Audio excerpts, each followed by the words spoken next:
सत श्री अकाल जी दा खालस टीवी देख रहे सारे दर्शकों का बहुत बहुत स्वागत है। पंजाब भारत ਅਤੇ दुनिया भर के प्राइम टाइम ਦੇ ਵਿੱਚ मैं हरशरण कौर ਅੱਜ ਦੇ प्राइम टाइम ਦੇ ਵਿੱਚ ਤੁਹਾਨੂੰ ਦੱਸਾਂਗੇ बहुत अहम खबरां। सब तो पहला वीकेंड लॉकडाउन किवें दा रहा, कि किथे किथे असर हो रहा है, किथे किथे नहीं हो रहा, इस दी भी गल करांगे। ते नाल ही पंजाब दे मुख मंत्री कैप्टन अमरिंदर सिंह भी कुछ नवें ऐलान तुहाडे लई कर रहे ने, तुसीं उन्हां दे फेसबुक पेज ते जाके भी सुन सकदे हो। ते डिटेल दे विच असीं भी द खालस टीवी दे उत्ते कल नूं तुहाडे लई डिटेल दे विच रिपोर्ट पावांगे कि मुख मंत्री कैप्टन साहब ने क्या की है ते की उसका मतलब निकलदा है। सुमेध सैनी दी जमानत अर्जी ते भी सुनवाई होने वाली है। श्रोमणी गुरुद्वारा प्रबंधक कमेटी ने कहा कि 18 सितंबर नूं असीं जाके सारे पश्चाताप करांगे। श्री अकाल तख्त साहिब विखे जो पावन स्वरूपां दा मामला है गायब होण दा, ते नाल ही उन्हां ने कहा कि असीं FIR किसी दे खिलाफ नहीं दर्ज करवावांगे, अपने हिसाब दे नाल गुरुद्वारा एक्ट दे तहत असी कार्रवाई करांगे। ते जेड़े साबका मुख सकत्तर हरचरण सिंह इस मसले दे विच फसाए जा रहे सी, कमेटी दे वल्लों जांच रिपोर्ट दे तहत उन्हां दी भी अज सवेरे मौत हो गई है। डॉक्टर रूप सिंह ने भी अपना दुखड़ा रोया है फेसबुक ते कि मैनू जानबुझ के जलील किया जा रहा है, मैं बहुत ही वड्डे मानसिक तनाव दे विच हां। बहुत अहम खबरां ने, रेलां नाल संबंधित खबरां ने कि कदों तो रेल गड्डियां होर चल रही ने पंजाब दे विच। होर भी काफ़ी अहम खबरां ने बुलेटिन दे विच। पूरे भारत दे विच रेल गड्डियां कदों तो चल रही ने, इस नूं लैके अहम जानकारी है। अते न्यूजीलैंड दे विच जेड़े टूरिस्ट वीज़ा ते लोग गए हुए ने उन्हां दे लई बहुत ही अहम जानकारी है कि उन्हां दे वीज़े ने जेड़े ऑटोमैटिक वधा रही है न्यूजीलैंड दी सरकार। विस्तार दीआं खबरां तो पहला कोरोना वायरस की अपडेट जरूर जान लैंदे आ। पंजाब दे मुख मंत्री कैप्टन अमरिंदर सिंह दी कोरोना वायरस टेस्ट जिहड़ा रिपोर्ट है वो नैगेटिव आई है, जिस तो बाद मुख मंत्री कैप्टन अमरिंदर सिंह ने अपना जिहड़ा सैल्फ आइसोलेशन पीरीयड उसनूं खत्म कर दिता है। विधान सभा सैशन तो बाद जदों 2 MLA आए सी उन्हां दे संपर्क दे विच जिहड़े पॉजिटिव आ गए सी, उस तो बाद मुख मंत्री एकांतवास दे विच चले गए सी। इस करके उन्होंने पिछले हफ्ते दा लाइव भी नहीं किया, पर अज वो लाइव जुड़े हुए ने तुहाडे सब दे नाल।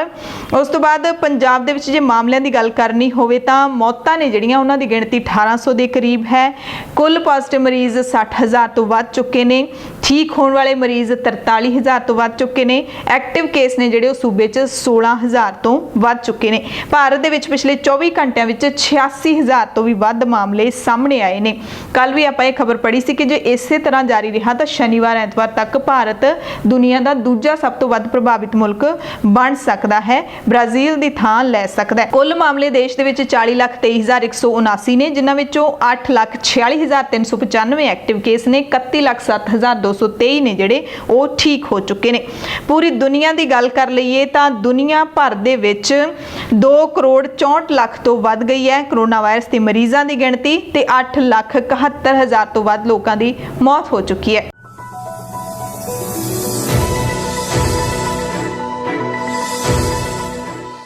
ਦੀ ਹਮਾਇਤ ਕਰਦਾ ਹੈ। 6 ਸਤੰਬਰ ਨੂੰ ਭਾਈ ਜਸਵੰਤ ਸਿੰਘ ਖਾਲੜਾ, ਜਿਨ੍ਹਾਂ ਨੂੰ ਪੰਜਾਬ ਦੇ ਵਿੱਚ ਮਨੁੱਖੀ ਅਧਿਕਾਰਾਂ ਦੇ ਅਲੰਬਰਦਾਰ ਮੰਨਿਆ ਜਾਂਦਾ ਸੀ, ਉਹਨਾਂ ਦਾ ਸ਼ਹੀਦੀ ਦਿਹਾੜਾ ਮਨਾਇਆ ਜਾ ਰਿਹਾ ਹੈ। ਪੰਜਾਬ ਦੇ ਵਿੱਚ ਮਨੁੱਖੀ ਅਧਿਕਾਰਾਂ ਦੀ ਆਵਾਜ਼ ਬੁਲੰਦ ਕਰਨ ਵਾਲੇ ਲੀਡਰ ਜਸਵੰਤ ਸਿੰਘ ਖਾਲੜਾ ਨੂੰ ਸਨਮਾਨ ਦਿੰਦਿਆਂ ਕੈਨੇਡਾ ਦੇ 3 ਵੱਡੇ ਸ਼ਹਿਰਾਂ ਬਰਨਵੀ, ਨਿਊ ਵੈਸਟਮਿਨਿਸਟਰ ਤੇ ਬਰੈਂਪਟਨ ਦੀਆਂ ਸਿਟੀ ਕੌਂਸਲਾਂ ਨੇ 6 ਸਤੰਬਰ ਦਾ ਦਿਨ ਜਸਵੰਤ ਸਿੰਘ ਖਾਲੜਾ ਦਿਵਸ ਵਜੋਂ ਮਨਾਉਣ ਦਾ ਐਲਾਨ ਕੀਤਾ ਹੈ। ਸਭ ਤੋਂ ਪਹਿਲਾਂ ਸਰੀ ਦੇ ਨੇੜਲੇ ਸ਼ਹਿਰ ਬਰਨਵੀ ਦੀ ਕੌਂਸਲ ਦੇ ਵੱਲੋਂ ਮੇਅਰ ਮਾਈਕ ਹਾਰਲੀ ਦੇ ਸਾਈਨਸ ਦੇ ਨਾਲ ਐਲਾਨਨਾਮਾ ਜਾਰੀ ਹੋਇਆ ਸੀ। ਉਸ ਤੋਂ ਬਾਅਦ ਨਿਊ ਵੈਸਟਮਿਨਿਸਟਰ ਤੇ ਬਰੈਂਪਟਨ ਦੇ ਵਿੱਚ ਵੀ 6 ਸਤੰਬਰ ਦਾ ਦਿਨ ਮਨੁੱਖੀ ਹੱਕਾਂ ਦੇ ਰਾਖੇ ਭਾਈ ਜਸਵੰਤ ਸਿੰਘ ਖਾਲੜਾ ਨੂੰ ਸਮਰਪਿਤ ਕਰਨ ਦਾ ਐਲਾਨ ਕੀਤਾ ਗਿਆ। ਬਰੈਂਪਟਨ ਦੇ ਮੇਅਰ ਪੈਟਰਿਕ ਬਰਾਊਨ ਨੇ ਕਿਹਾ ਕਿ ਸਿੱਖ ਭਾਈਚਾਰੇ ਦੇ ਸਤਿਕਾਰਿਤ ਲੀਡਰ ਭਾਈ ਜਸਵੰਤ ਸਿੰਘ ਖਾਲੜਾ ਨੇ ਜਮਹੂਰੀਅਤ ਅਤੇ ਮਨੁੱਖੀ ਹੱਕਾਂ ਦੇ ਲਈ ਜ਼ੋਰਦਾਰ ਆਵਾਜ਼ ਬੁਲੰਦ ਕੀਤੀ। ਉਹਨਾਂ ਕਿਹਾ ਕਿ ਬਰੈਂਪਟਨ ਸ਼ਹਿਰ ਸਿੱਖ ਇਤਿਹਾਸ, ਸੱਭਿਆਚਾਰ ਅਤੇ ਸਾਊਥ ਏਸ਼ੀਅਨ ਇਤਿਹਾਸ ਦੇ ਵਿੱਚ ਭਾਈ ਜਸਵੰਤ ਸਿੰਘ ਖਾਲੜਾ ਦੀ ਅਹਿਮੀਅਤ ਤੋਂ ਚੰਗੀ ਤਰ੍ਹਾਂ ਜਾਣੂ ਹੈ ਤੇ ਸਿੱਖ ਭਾਈਚਾਰੇ ਨਾਲ ਅਸੀਂ ਆਪਣਾ ਰਿਸ਼ਤਾ ਹੋਰ ਗੂੜਾ ਕਰਨਾ ਚਾਹੁੰਦੇ ਹਾਂ। ਤੁਹਾਨੂੰ ਸਾਰਿਆਂ ਨੂੰ ਪਤਾ ਹੀ ਹੋਣਾ ਕਿ ਭਾਈ ਜਸਵੰਤ ਸਿੰਘ ਖਾਲੜਾ ਨੇ ਪੰਜਾਬ ਦੇ ਵਿੱਚ ਮਨੁੱਖੀ ਅਧਿਕਾਰਾਂ ਦੀ ਲੜਾਈ ਲੜਦਿਆਂ 25,000 ਦੇ ਕਰੀਬ ਸਿੱਖ ਨੌਜਵਾਨਾਂ ਦੀਆਂ ਲਾਵਾਰਿਸ ਲਾਸ਼ਾਂ ਦਾ ਸੱਚ ਬੇਪਰਦ ਕੀਤਾ ਸੀ। ਉਸ ਤੋਂ ਬਾਅਦ ਉਹਨਾਂ ਨੇ ਕੈਨੇਡਾ ਦੇ ਵਿੱਚ ਜਾ ਕੇ ਅਸੈਂਬਲੀ ਦੇ ਵਿੱਚ ਜਾ ਕੇ ਇਸ ਰਿਪੋਰਟ ਦਾ ਖੁਲਾਸਾ ਕੀਤਾ ਸੀ, ਕਿਉਂਕਿ ਜੇ ਪੰਜਾਬ ਦੇ ਵਿੱਚ ਖੁਲਾਸਾ ਕਰਦੇ ਤਾਂ ਸ਼ਾਇਦ ਉਦੋਂ ਹੀ ਉਹਨਾਂ ਦਾ ਨਾਮੋ ਨਿਸ਼ਾਨ ਨਹੀਂ ਰਹਿਣਾ ਸੀ ਤੇ ਨਾ ਹੀ ਰਿਪੋਰਟ ਬਾਹਰ ਆਉਣੀ ਸੀ। ਪਰ ਚੰਗੀ ਕਿਸਮਤ ਹੈ ਕਿ ਉਹਨਾਂ ਨੇ ਕੈਨੇਡਾ ਦੇ ਵਿੱਚ ਜਾ ਕੇ ਕੀਤਾ, ਪਰ ਫਿਰ ਵੀ ਉਹਨਾਂ ਨੂੰ ਬਚਾਇਆ ਨਹੀਂ ਜਾ ਸਕਿਆ। ਪੰਜਾਬ ਜਾਂ ਫਿਰ ਕਹਿ ਲਈਏ ਕਿ ਇਸ ਮੁਲਕ ਦੀਆਂ ਸਰਕਾਰਾਂ ਭਾਈ ਜਸਵੰਤ ਸਿੰਘ ਖਾਲੜਾ ਨੂੰ ਖਾ ਗਈਆਂ, ਉਹਨਾਂ ਨੂੰ ਅਗਵਾ ਕੀਤਾ ਗਿਆ। ਉਸ ਤੋਂ ਬਾਅਦ ਕੁਝ ਵੀ ਪਤਾ ਨਹੀਂ ਲੱਗਿਆ ਭਾਈ ਜਸਵੰਤ ਸਿੰਘ ਖਾਲੜਾ ਨੂੰ ਕਦੋਂ ਖਤਮ ਕਰ ਦਿੱਤਾ ਗਿਆ, ਕਿੱਥੇ ਉਹਨਾਂ ਦੀ ਲਾਸ਼, ਕੁਝ ਵੀ ਨਹੀਂ ਪਤਾ। ਤੇ ਹੁਣ ਭਾਈ ਜਸਵੰਤ ਸਿੰਘ ਖਾਲੜਾ ਦੀ ਧਰਮ ਪਤਨੀ ਬੀਬੀ ਪਰਮਜੀਤ ਕੌਰ ਖਾਲੜਾ ਮਨੁੱਖੀ ਹੱਕਾਂ ਦੇ ਲਈ ਲਗਾਤਾਰ ਲੜਾਈ ਲੜ ਰਹੀ ਹੈ। ਭਾਈ ਜਸਵੰਤ ਸਿੰਘ ਖਾਲੜਾ ਦੇ ਸ਼ਹੀਦੀ ਦਿਹਾੜੇ ਨੂੰ ਸਮਰਪਿਤ ਪੰਜਾਬ ਦੇ ਵਿੱਚ ਵਿਦਿਆਰਥੀ ਜਥੇਬੰਦੀ ਸੱਥ ਦੇ ਵੱਲੋਂ ਵੀ ਉਹਨਾਂ ਦੀ ਸ਼ਹੀਦੀ ਨੂੰ ਸਮਰਪਿਤ ਇੱਕ ਬੂਟਾ ਲਾਉਣ ਦੀ ਅਪੀਲ ਕੀਤੀ ਗਈ ਹੈ। ਸੋ ਤੁਸੀਂ ਜ਼ਰੂਰ ਦੱਸਿਓ ਕਿ ਤੁਸੀਂ ਇੱਕ ਮਨੁੱਖੀ ਅਧਿਕਾਰਾਂ ਦੇ ਵੱਡੇ ਰਾਖੇ ਜਿਨ੍ਹਾਂ ਨੇ ਇੱਕ ਵੱਡਾ ਸੱਚ ਬੇਪਰਦ ਕੀਤਾ ਸੀ, ਉਹਨਾਂ ਮਾਵਾਂ ਦੇ ਦਿਲਾਂ ਨੂੰ ਸ਼ਾਇਦ ਥੋੜੀ ਠੰਡ ਤਾਂ ਪਈ ਹੋਏਗੀ ਜਦੋਂ ਪਤਾ ਲੱਗਿਆ ਹੋਣਾ ਕਿ ਉਹਨਾਂ ਦੇ ਪੁੱਤਰ, ਜਿਸ ਬਾਰੇ ਪਤਾ ਹੀ ਨਹੀਂ ਸੀ ਕਿੱਥੇ ਮਾਰ ਕੇ ਖਪਾ ਦਿੱਤਾ, ਕਮ ਸੇ ਕਮ ਇਹਨਾਂ ਤਾਂ ਪਤਾ ਲੱਗਿਆ ਕਿ ਉਸ ਪੁੱਤਰ ਦਾ ਅੰਤਿਮ ਸੰਸਕਾਰ ਕਿਹੜੀ ਸ਼ਮਸ਼ਾਨ ਘਾਟ ਦੇ ਵਿੱਚ ਹੋਇਆ ਹੈ। ਸੋ ਉਹਨਾਂ ਦੀ ਯਾਦ ਦੇ ਵਿੱਚ ਇੱਕ ਬੂਟਾ ਲਾਉਣ ਦੀ ਅਪੀਲ ਕੀਤੀ ਹੈ ਸੱਥ ਵਿਦਿਆਰਥੀ ਜਥੇਬੰਦੀ ਨੇ। ਪੰਜਾਬ ਦੀਆਂ ਹੋਰ ਅਹਿਮ ਖਬਰਾਂ ਦੇ ਵਿੱਚ ਤੁਹਾਨੂੰ ਦੱਸ ਦਈਏ ਕਿ ਪੰਜਾਬ ਤੇ ਹਰਿਆਣਾ ਹਾਈ ਕੋਰਟ ਨੇ ਪੰਜਾਬ ਸਰਕਾਰ ਨੂੰ ਆਪਣੇ ਪੁਲਿਸ ਅਫਸਰਾਂ ਦੇ ਖਿਲਾਫ ਦਰਜ ਐਫਆਈਆਰਾਂ ਅਤੇ ਉਹਨਾਂ ਦੀ ਮੌਜੂਦਾ ਪੋਸਟਿੰਗ ਦੇ ਵੇਰਵੇ 3 ਅਕਤੂਬਰ ਤੱਕ ਅਦਾਲਤ ਨੂੰ ਮੁਹੱਈਆ ਕਰਵਾਉਣ ਦੇ ਹੁਕਮ ਜਾਰੀ ਕੀਤੇ ਨੇ। ਅਦਾਲਤ ਨੇ ਕਿਹਾ ਕਿ ਪੰਜਾਬ ਦੇ ਵਿੱਚ ਜਿਹੜੇ ਵੀ ਪੁਲਿਸ ਅਫਸਰਾਂ ਦੇ ਖਿਲਾਫ ਕੇਸ ਦਰਜ ਨੇ, ਇਸ ਵਕਤ ਉਹ ਕਿੱਥੇ ਪੋਸਟਿੰਗ ਹੈ, ਉਹਨਾਂ ਦੀ ਉਹ ਸਾਰੀ ਜਾਣਕਾਰੀ ਹੈ ਜਿਹੜੀ ਇਹ ਦਿੱਤੀ ਜਾਵੇ। ਅਦਾਲਤ ਨੇ ਇਹ ਵੀ ਕਿਹਾ ਕਿ ਜੁਰਮ ਕਿਸ ਪੱਧਰ ਦਾ ਹੈ ਅਤੇ ਉਹਨਾਂ ਦੇ ਖਿਲਾਫ ਕਾਰਵਾਈ ਕਿੱਥੋਂ ਤੱਕ ਹੋਈ ਹੈ, ਇਹ ਜਾਣਕਾਰੀ ਵੀ ਦਿੱਤੀ ਜਾਵੇ। ਅਦਾਲਤ ਨੇ ਇਹ ਫੈਸਲਾ ਮੋਗਾ ਦੇ ਰਹਿਣ ਵਾਲੇ ਸੁਰਜੀਤ ਸਿੰਘ ਦੀ ਅਰਜ਼ੀ ਦੇ ਉੱਤੇ ਸੁਣਵਾਈ ਦੇ ਦੌਰਾਨ ਦਿੱਤਾ, ਜਿਸ ਨੇ ਮੋਗਾ ਦੇ ਐਸਐਸਪੀ ਹੁੰਦਿਆਂ ਖੁਦ ਨੂੰ ਡਿਸਮਿਸ ਕੀਤੇ ਜਾਣ ਦੇ ਹੁਕਮਾਂ ਨੂੰ ਅਦਾਲਤ ਦੇ ਵਿੱਚ ਚੁਣੌਤੀ ਦਿੱਤੀ ਸੀ। ਅਗਲੀ ਅਹਿਮ ਖਬਰ ਪੰਜਾਬ ਦੇ ਵਿੱਚ ਸ੍ਰੀ ਗੁਰੂ ਗ੍ਰੰਥ ਸਾਹਿਬ ਜੀ ਦੇ ਪਾਵਨ 328 ਸਰੂਪਾਂ ਦੇ ਲਾਪਤਾ ਹੋਣ ਦੇ ਮਾਮਲੇ ਨਾਲ ਜੁੜੀ ਹੋਈ ਹੈ। ਸ਼੍ਰੋਮਣੀ ਗੁਰਦੁਆਰਾ ਪ੍ਰਬੰਧਕ ਕਮੇਟੀ ਦੀ ਅਹਿਮ ਬੈਠਕ ਹੋਈ, ਜਿਸ ਦੌਰਾਨ ਜਾਂਚ ਰਿਪੋਰਟ ਨੂੰ ਜਨਤਕ ਕਰਨ ਦਾ ਫੈਸਲਾ ਕੀਤਾ ਗਿਆ ਅਤੇ ਜਾਂਚ ਰਿਪੋਰਟ ਜਨਤਕ ਵੀ ਕਰ ਦਿੱਤੀ ਗਈ ਹੈ।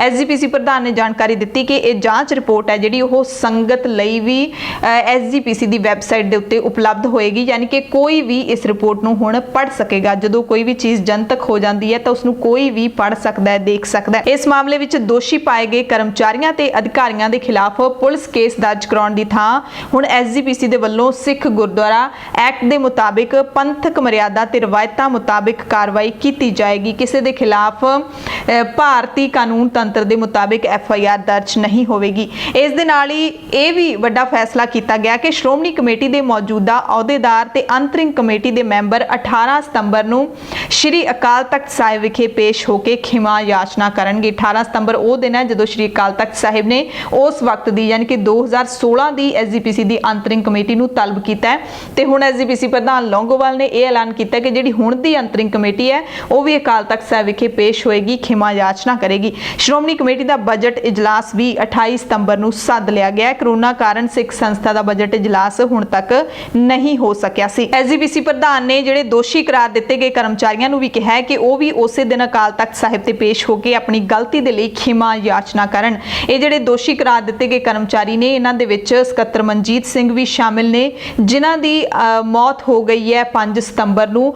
ਸ਼੍ਰੋਮਣੀ ਗੁਰਦੁਆਰਾ ਪ੍ਰਬੰਧਕ ਕਮੇਟੀ ਦੇ ਸਾਬਕਾ ਮੁੱਖ ਸਕੱਤਰ ਸਰਦਾਰ ਹਰਚਰਨ ਸਿੰਘ ਵੀ ਸ਼ਾਮਿਲ ਸੀਗੇ, ਪਰ ਉਹਨਾਂ ਦੀ ਮੌਤ ਹੋ ਚੁੱਕੀ ਹੈ ਤੇ ਡਾਕਟਰ ਰੂਪ ਸਿੰਘ ਦਾ ਨਾਂ ਵੀ ਇਸ ਜਾਂਚ ਰਿਪੋਰਟ ਦੇ ਵਿੱਚ ਸ਼ਾਮਿਲ ਹੈ। ਤੇ ਡਾਕਟਰ ਰੂਪ ਸਿੰਘ ਨੇ ਵੀ 5 ਸਤੰਬਰ ਨੂੰ ਆਪਣੇ ਫੇਸਬੁੱਕ ਪੇਜ ਤੇ ਇੱਕ ਵੱਡਾ ਪ੍ਰੈਸ ਨੋਟ ਹੈ ਜਿਹੜਾ ਉਹ ਜਾਰੀ ਕੀਤਾ ਹੈ। ਡਾਕਟਰ ਰੂਪ ਸਿੰਘ ਨੇ ਕਿਹਾ ਹੈ ਕਿ ਮੈਂ ਬਹੁਤ ਹੀ ਵੱਡੇ ਮਾਨਸਿਕ ਤਣਾਅ ਦੇ ਵਿੱਚੋਂ ਲੰਘ ਰਿਹਾ ਕਿਉਂਕਿ ਮੈਨੂੰ ਬਿਨਾਂ ਵਜ੍ਹਾ ਬਦਨਾਮ ਕੀਤਾ ਜਾ ਰਿਹਾ ਹੈ। ਮੇਰੀ ਕੋਈ ਗਲਤੀ ਨਹੀਂ ਹੈਗੀ, ਮੈਂ ਸਿਰਫ ਤੇ ਸਿਰਫ ਆਪਣਾ ਅਸਤੀਫਾ ਦਿੱਤਾ ਸੀਗਾ, ਨੈਤਿਕਤਾ ਦੇ ਆਧਾਰ ਤੇ ਆਪਣਾ ਅਸਤੀਫਾ ਸੌਂਪਿਆ ਸੀ ਕਿ ਮੇਰੇ ਹੁੰਦਿਆਂ ਇੰਨੀ ਵੱਡੀ ਜਿਹੜੀ ਗੜਬੜ ਹੋਈ ਹੈ, ਪਾਵਨ ਸਰੂਪ ਲਾਪਤਾ ਹੋਏ ਨੇ, ਤਾਂ ਮੈਂ ਨੈਤਿਕਤਾ ਦੇ ਆਧਾਰ ਦੇ ਉੱਤੇ ਅਸਤੀਫਾ ਦਿੱਤਾ ਸੀ। ਉਹ ਕਹਿੰਦੇ ਕਿ ਜਿਹੜੇ ਦੋਸ਼ੀ ਨੇ ਉਹਨਾਂ ਨੂੰ ਕੁਝ ਨਹੀਂ ਕਿਹਾ ਜਾ ਰਿਹਾ, ਮੈਂ ਅਸਤੀਫਾ ਦਿੱਤਾ, ਮੇਰੇ ਖਿਲਾਫ ਕੋਈ ਕਾਰਵਾਈ ਵੀ ਨਹੀਂ ਹੋਣੀ ਤੇ ਮੈਨੂੰ ਜਾਣਬੁੱਝ ਕੇ ਟਾਰਗੇਟ ਕੀਤਾ ਜਾ ਰਿਹਾ ਹੈ, ਮੈਂ ਵੱਡੀ ਮਾਨਸਿਕ ਪੀੜਾ ਦੇ ਵਿੱਚੋਂ ਲੰਘ ਰਿਹਾ। ਇਹ ਵੀ ਉਹਨਾਂ ਨੇ ਮੰਗ ਕੀਤੀ ਸੀ ਕਿ ਜਾਂਚ ਰਿਪੋਰਟ ਹੈ ਜਿਹੜੀ ਉਹ ਜਨਤਕ ਕੀਤੀ ਜਾਵੇ ਤੇ ਹੁਣ ਜਨਤਕ ਰਿਪੋਰਟ ਹੋ ਚੁੱਕੀ ਹੈ। ਜਾਂਚ ਰਿਪੋਰਟ ਤੋਂ ਉਹਦੇ ਵਿੱਚ ਖਾਸ ਤੌਰ ਤੇ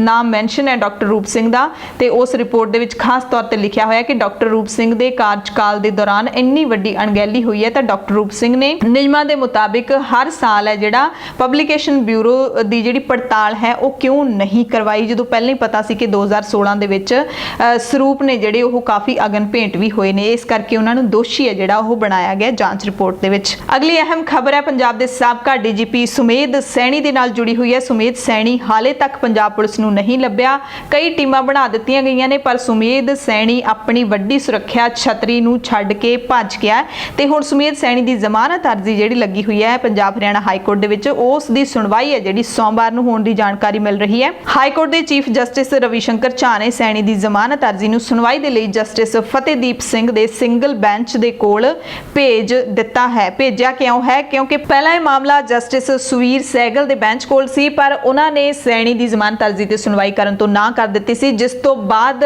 ਚੀਫ ਜਸਟਿਸ ਨੇ ਇਹ ਜਿਹੜੀ ਐਪਲੀਕੇਸ਼ਨ ਹੈ ਸੁਮੇਧ ਸੈਣੀ ਦੀ ਉਹ ਜਸਟਿਸ ਫਤਿਹਦੀਪ ਸਿੰਘ ਦੇ ਸਿੰਗਲ ਬੈਂਚ ਕੋਲ ਭੇਜੀ ਹੈ। ਹੁਣ ਦੇਖਣਾ ਹੋਏਗਾ ਸੋਮਵਾਰ ਨੂੰ ਸੈਣੀ ਨੂੰ ਅਦਾਲਤ ਤੋਂ ਜ਼ਮਾਨਤ ਮਿਲਦੀ ਹੈ ਜਾਂ ਫਿਰ ਨਹੀਂ। ਜੇ ਮਿਲਦੀ ਹੈ ਤਾਂ ਨਿਆਂਪਾਲਿਕਾ ਤੋਂ ਥੋੜਾ ਵਿਸ਼ਵਾਸ ਜ਼ਰੂਰ ਉੱਠੂਗਾ ਲੋਕਾਂ ਦਾ। ਅਗਲੀ ਖਬਰ ਹੈ ਮੁੱਖ ਮੰਤਰੀ ਕੈਪਟਨ ਅਮਰਿੰਦਰ ਸਿੰਘ ਨੇ ਕਰੋਨਾ ਟੈਸਟਿੰਗ ਨੂੰ ਉਤਸ਼ਾਹਿਤ ਕਰਨ ਦੇ ਲਈ ਇੱਕ ਵੱਡਾ ਐਲਾਨ ਕੀਤਾ ਹੈ। ਗਰੀਬ ਪਰਿਵਾਰਾਂ ਨੂੰ ਮੁਫਤ ਖਾਣੇ ਦੇ ਪੈਕੇਟ ਵੰਡਣ ਦਾ ਐਲਾਨ ਕੀਤਾ ਹੈ ਜੋ ਆਪਣੀ ਘੱਟ ਕਮਾਈ ਹੋਣ ਕਾਰਨ ਟੈਸਟ ਕਰਵਾਉਣ ਤੇ ਆਈਸੋਲੇਟ ਹੋਣ ਤੋਂ ਘਬਰਾਉਂਦੇ ਨੇ।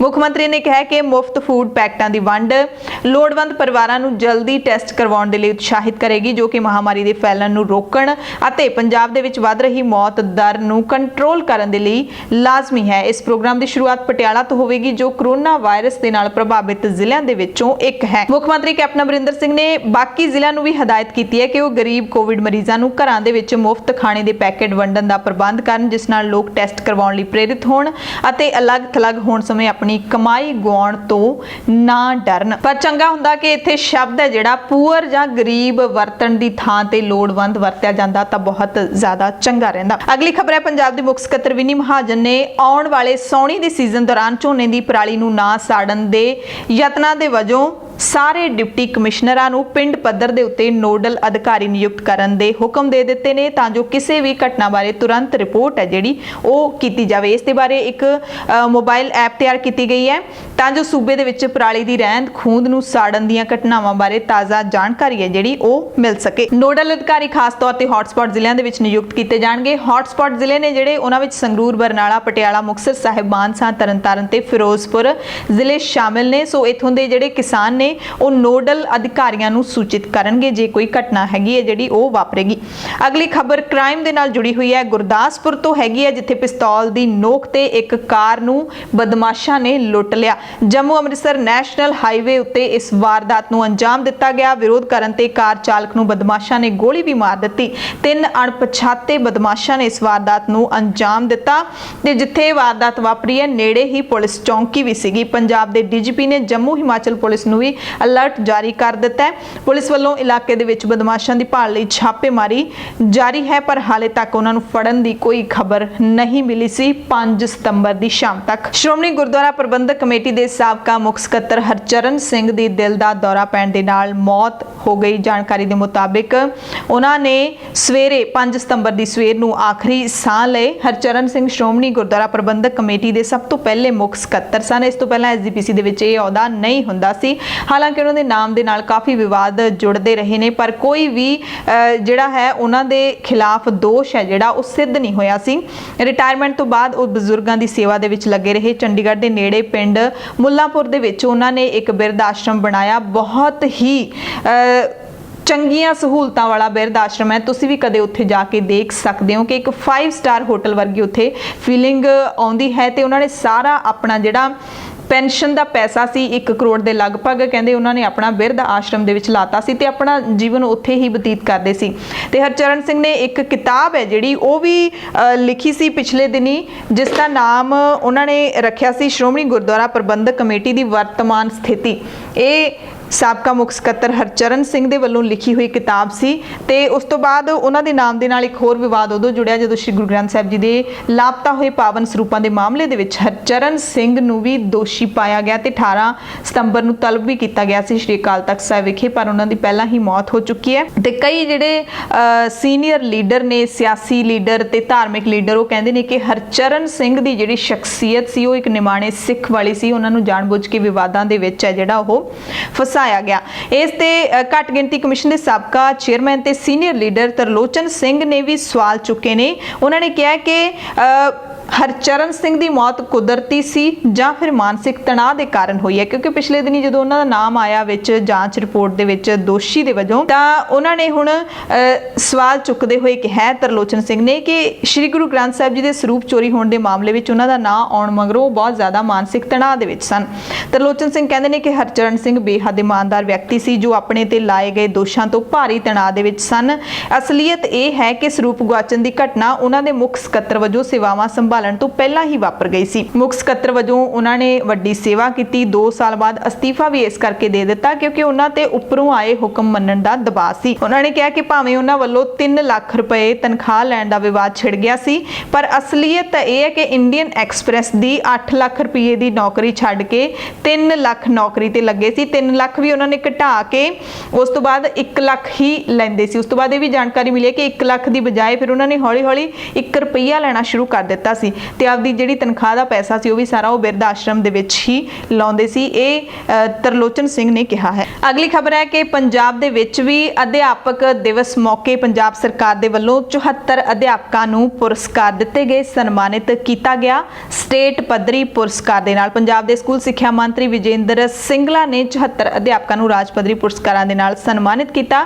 ਪਟਿਆਲਾ ਦੇ Thapar institute of engineering and technology ਦੇ ਵਿੱਚ ਇਹ ਸਮਾਗਮ ਹੋਇਆ ਸੀ। 54 ਅਧਿਆਪਕਾਂ ਨੂੰ ਸਟੇਟ ਅਵਾਰਡ, 10 ਅਧਿਆਪਕਾਂ ਨੂੰ ਯੁਵਾ ਪੁਰਸਕਾਰ ਤੇ 10 ਸਕੂਲ ਮੁਖੀਆਂ ਨੂੰ ਕੁਸ਼ਲ ਪ੍ਰਬੰਧਕ ਪੁਰਸਕਾਰ ਨੇ ਜਿਹੜੇ ਉਹ ਦਿੱਤੇ ਗਏ। ਤੇ ਜੇ ਗੱਲ ਕਰ ਲਈਏ ਪੰਜਾਬ ਦੇ ਵਿੱਚ ਜਿਹੜਾ ਲੋਕਡਾਊਨ ਹੋਇਆ ਹੈ, ਪੰਜਾਬ ਦੇ ਵਿੱਚ ਸ਼ਨੀਵਾਰ ਤੇ ਐਤਵਾਰ ਯਾਨੀ ਕਿ ਵੀਕਐਂਡ ਲੋਕਡਾਊਨ ਲਾਗੂ ਹੋਇਆ, ਉਹਦਾ ਕਿੰਨਾ ਕੁ ਅਸਰ ਦਿਖ ਰਿਹਾ ਹੈ। ਸਾਹਿਬਜ਼ਾਦਾ ਅਜੀਤ ਸਿੰਘ ਨਗਰ ਦੀ ਗੱਲ ਕਰ ਲਈਏ ਤਾਂ ਇੱਥੇ ਦੁਕਾਨਦਾਰ ਕਾਫੀ ਗੁੱਸੇ ਦੇ ਵਿੱਚ ਨੇ, ਨਾਰਾਜ਼ ਨੇ ਸਰਕਾਰ ਦੇ ਇਸ ਫੈਸਲੇ ਤੋਂ। ਤੇ ਲੋਕਡਾਊਨ ਹੋਣ ਦੇ ਬਾਵਜੂਦ ਫਿਰ ਮੁਹਾਲੀ ਦੇ ਵਿੱਚ ਕਈ ਦੁਕਾਨਦਾਰਾਂ ਨੇ ਆਪਣੀਆਂ ਦੁਕਾਨਾਂ ਖੋਲੀਆਂ। ਹਾਲਾਂਕਿ ਹੋਟਲਾਂ ਨੂੰ, ਖਾਣ ਪੀਣ ਦੀਆਂ ਜਿਹੜੀਆਂ ਚੀਜ਼ਾਂ ਨੇ ਉਹਨਾਂ ਨੂੰ ਛੋਟ ਹੈ, ਦੁਕਾਨਾਂ ਖੋਲ ਸਕਦੇ ਨੇ ਉਹ, ਪਰ ਬਾਕੀ ਦੁਕਾਨਾਂ ਨਹੀਂ ਖੋਲ ਸਕਦੀਆਂ। ਪਰ ਦੇਖਿਆ ਗਿਆ ਸੀ ਬਾਜ਼ਾਰਾਂ ਦੇ ਵਿੱਚ ਕਿ ਕਈ ਦੁਕਾਨਾਂ ਖੁੱਲੀਆਂ ਹੋਈਆਂ ਸੀਗੀਆਂ ਸਰਕਾਰ ਦੇ ਫੈਸਲੇ ਦੇ ਵਿਰੋਧ ਦੇ ਵਿੱਚ। ਤੇ ਇਸ ਤਰ੍ਹਾਂ ਦੀਆਂ ਵੀ ਖਬਰਾਂ ਚੱਲੀਆਂ ਨੇ ਕਿ ਪੰਜਾਬ ਦੇ ਸਿਹਤ ਮੰਤਰੀ ਦੇ ਹਲਕੇ ਦੇ ਵਿੱਚ ਕੋਵਿਡ-19 ਦਿਸ਼ਾ ਨਿਰਦੇਸ਼ ਵੈਂਟੀਲੇਟਰ ਤੇ ਨੇ, ਯਾਨੀ ਕਿ ਕੋਵਿਡ-19 ਬਾਰੇ ਦਿਸ਼ਾ ਨਿਰਦੇਸ਼ਾਂ ਦੀਆਂ ਲੋਕ ਧੱਜੀਆਂ ਉਡਾ ਰਹੇ ਨੇ।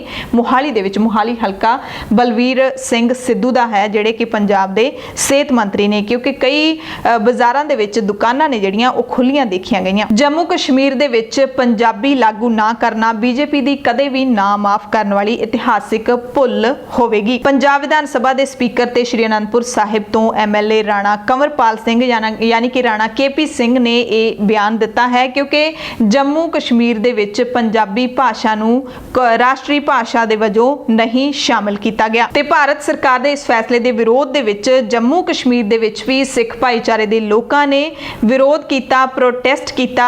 ਉਹਨਾਂ ਨੇ ਮੰਗ ਕੀਤੀ ਕਿ ਸਾਡੀ ਜਿਹੜੀ ਭਾਸ਼ਾ ਹੈ ਪੰਜਾਬੀ ਹੈ, ਅਸੀਂ ਪੰਜਾਬੀ ਮਾਂ ਬੋਲੀ ਬੋਲਦੇ ਹਾਂ, ਸਿਰਫ ਸਿੱਖ ਨਹੀਂ ਬੋਲਦੇ, ਉੱਥੇ ਬਹੁਤ ਸਾਰੇ ਲੋਕ ਨੇ, ਲੱਖਾਂ ਦੀ ਗਿਣਤੀ ਦੇ ਵਿੱਚ ਜਿਹੜੇ ਕਿ ਪੰਜਾਬੀ ਬੋਲਦੇ ਨੇ। ਮੰਗ ਕੀਤੀ ਕਿ ਸਾਡੇ ਨਾਲ ਵਿਤਕਰਾ ਨਾ ਕੀਤਾ ਜਾਵੇ ਅਤੇ ਅਫੀਸ਼ੀਅਲ ਸਰਕਾਰੀ ਭਾਸ਼ਾ ਦੇ ਵਜੋਂ ਪੰਜਾਬੀ ਨੂੰ ਜੰਮੂ ਕਸ਼ਮੀਰ ਦੇ ਵਿੱਚ ਦਰਜਾ ਦਿੱਤਾ ਜਾਵੇ। ਬਠਿੰਡਾ ਤੋਂ ਖਬਰ ਹੈ ਜਿੱਥੇ ਕਰੋਨਾ ਦੇ ਮਰੀਜ਼ਾਂ ਦੀ ਵੱਧਦੀ ਗਿਣਤੀ ਦੇ ਮੱਦੇਨਜ਼ਰ ਸੂਬੇ ਦੇ ਵਿੱਤ ਮੰਤਰੀ ਮਨਪ੍ਰੀਤ ਬਾਦਲ ਨੇ ਜ਼ਿਲ੍ਹੇ ਦੇ ਅਫਸਰਾਂ ਦੇ ਨਾਲ ਮੀਟਿੰਗ ਕੀਤੀ ਅਤੇ ਆਧੁਨਿਕ ਸਹੂਲਤਾਂ ਨਾਲ ਲੈਸ ਸ਼ਹਿਰ ਦੇ ਨਿੱਜੀ ਹਸਪਤਾਲਾਂ ਦੇ ਡਾਕਟਰ ਵੀ ਬੈਠਕ ਦੇ ਵਿੱਚ ਬੁਲਾਏ ਗਏ। ਤਾਂ ਮਨਪ੍ਰੀਤ ਬਾਦਲ ਦੀ ਹਾਜ਼ਰੀ ਦੇ ਵਿੱਚ ਬਠਿੰਡਾ ਦੇ ਨਿੱਜੀ ਹਸਪਤਾਲਾਂ ਨੇ ਕਰੋਨਾ ਮਰੀਜ਼ਾਂ ਦੇ ਇਲਾਜ ਦੇ ਲਈ ਹਾਮੀ ਭਰ ਦਿੱਤੀ ਹੈ। ਡਾਕਟਰਾਂ ਨੇ ਕਰੀਬ 150 ਮਰੀਜ਼ਾਂ ਦੇ ਲਈ ਬਿਸਤਰਿਆਂ ਦੇ ਇੰਤਜ਼ਾਮ ਦੀ ਹਾਮੀ ਭਰੀ ਹੈ। ਪੰਜਾਬ ਦੀਆਂ ਖਬਰਾਂ ਵਿੱਚ ਤੁਹਾਨੂੰ ਦੱਸ ਦਈਏ ਪਠਾਨਕੋਟ ਤੋਂ ਖਬਰ, ਜਿੱਥੇ ਗੁਰਦਾਸਪੁਰ ਤੋਂ ਬੀਜੇਪੀ ਸਾਂਸਦ ਸਨੀ ਦਿਓਲ ਨੇ ਸੁਰੇਸ਼ ਰੈਣਾ ਦੇ ਪਰਿਵਾਰ ਦੇ ਉੱਤੇ ਜਿਹੜਾ ਹਮਲਾ ਹੋਇਆ ਉਸ ਦੀ ਵੀ ਜਾਣਕਾਰੀ ਲਈ, ਕਿਉਂਕਿ 6 ਮਹੀਨੇ ਬਾਅਦ ਸਨੀ ਦਿਓਲ ਆਪਣੇ ਹਲਕੇ ਦੇ ਵਿੱਚ ਪਹੁੰਚੇ। ਉਸ ਤੋਂ ਬਾਅਦ ਉਹਨਾਂ ਨੇ ਟਵੀਟ ਕੀਤਾ ਕਿ ਆਪਣੇ ਲੋਕ ਸਭਾ ਹਲਕੇ ਦੇ ਵਿੱਚ ਜ਼ਿਲ੍ਹਾ ਪਠਾਨਕੋਟ ਦੀ ਸੁਰੱਖਿਆ ਦੇ ਹਿੱਤ ਜ਼ਿਲ੍ਹਾ ਪਠਾਨਕੋਟ ਦੇ ਐਸਐਸਪੀ ਗੁਲਨੀਤ ਸਿੰਘ ਖੁਰਾਣਾ ਦੇ ਨਾਲ ਮੇਰੀ ਗੱਲਬਾਤ ਹੋਈ ਹੈ। ਪਠਾਨਕੋਟ ਦੇ ਲਾਅ ਐਂਡ ਆਰਡਰ ਸੰਬੰਧੀ ਮਹੱਤਵਪੂਰਨ ਵਿਸ਼ਿਆਂ ਦੇ ਉੱਤੇ ਅਤੇ ਇੰਡੀਆ ਟੀਮ ਦੇ ਵਿਸ਼ਵ ਪ੍ਰਸਿੱਧ ਖਿਡਾਰੀ ਸੁਰੇਸ਼ ਰੈਣਾ ਦੇ ਪਰਿਵਾਰ ਤੇ ਹਮਲੇ ਦੀ ਵੀ ਮੈਂ ਵਿਸਥਾਰ ਦੇ ਵਿੱਚ ਜਾਣਕਾਰੀ ਲਈ ਹੈ ਤੇ ਜਲਦ ਇਨਸਾਫ ਦਿੱਤਾ ਜਾਏਗਾ ਇਸ ਪਰਿਵਾਰ ਨੂੰ। ਤੇ ਇਹ ਵੀ ਜਾਣਕਾਰੀ ਮਿਲੀ ਹੈ ਕਿ ਸਨੀ ਦਿਓਲ 6 ਮਹੀਨੇ ਬਾਅਦ ਆਪਣੇ ਹਲਕੇ ਦੇ ਵਿੱਚ ਪਹੁੰਚੇ ਨੇ। ਲੋਕਾਂ ਨੇ ਵੋਟਾਂ ਪਾ ਕੇ ਜਿਤਾਇਆ ਤਾਂ ਲੋਕਾਂ ਨੇ ਵਿਰੋਧ ਵੀ ਕੀਤਾ। ਸਨੀ ਦਿਓਲ ਦਾ ਜਿਹੜਾ ਵਿਰੋਧ ਕੀਤਾ ਗਿਆ ਹਲਕੇ ਵਿੱਚ ਪਹੁੰਚਣ ਤੇ ਉਸ ਦੇ ਖਿਲਾਫ ਪ੍ਰੋਟੈਸਟ ਕੀਤਾ ਗਿਆ।